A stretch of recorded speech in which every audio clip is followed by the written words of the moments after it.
India ദക്ഷിണാഫ്രിക്ക മൂന്നാം T20 മത്സരം ഇന്ന് ധർമ്മശാലയിൽ വെച്ചാണ് നടക്കാനായിരിക്കുന്നത്. ആദ്യ മത്സരത്തിൽ വമ്പൻ വിജയം നേടിയ ഇന്ത്യ രണ്ടാം T20യിൽ പരാജയപ്പെട്ടിരുന്നു.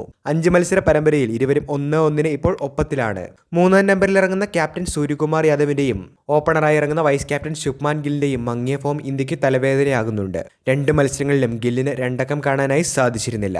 ആദ്യ T20യിൽ 4 റൺസിനും രണ്ടാം T20യിൽ ഗോൾഡൻ ഡക്കായുമാണ് ഗിൽ മടങ്ങിയത്. സൂര്യകുമാർ യാദവ് ആദ്യ T20യിൽ 12 റൺസെടുത്ത് പുറത്തായപ്പോൾ രണ്ടാം മത്സരത്തിൽ 5 റൺസ് മാത്രമാണ് എടുത്തത്. ഏഷ്യ കപ്പ് മുതൽ സഞ്ജു സാംസണ് പകരം ഓപ്പണറായി ഇറങ്ങുന്ന ശുഭ്മാൻ ഗില്ലിന് ഇതുവരെ ഒരു അർദ്ധ സെഞ്ചുറി പോലും നേടാനായി സാധിച്ചിട്ടില്ല. കഴിഞ്ഞ ഒരു വർഷമായി ക്യാപ്റ്റൻ സൂര്യകുമാർ യാദവ് നിരാശ മാത്രമാണ് സമ്മാനിക്കുന്നത്.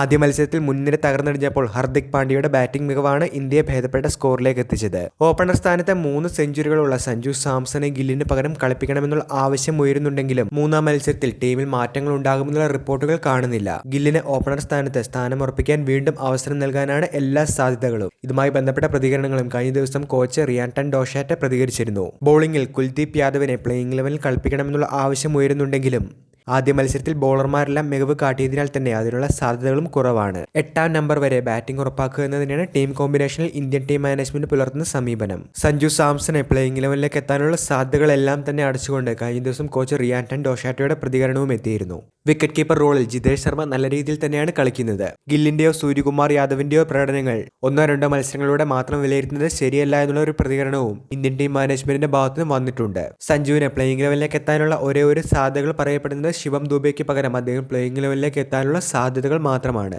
എന്നാൽ മാറ്റമില്ലാത്ത പ്ലേയിങ് ലെവനെ മൂന്നാം T20ക്കായി ടീം ഇന്ത്യ ഇറക്കുമെന്നുള്ള ഏറ്റവും പുതിയ റിപ്പോർട്ടാണ് ഇപ്പോൾ എത്തുന്നത്. വീഡിയോ അവസാനിക്കുന്നു. പുതിയ ക്രിക്കറ്റ് അപ്ഡേറ്റുകൾക്കായി ചാനൽ ഇപ്പോൾ തന്നെ മറക്കാതെ സബ്സ്ക്രൈബ് ചെയ്തു വെച്ചേക്കുക.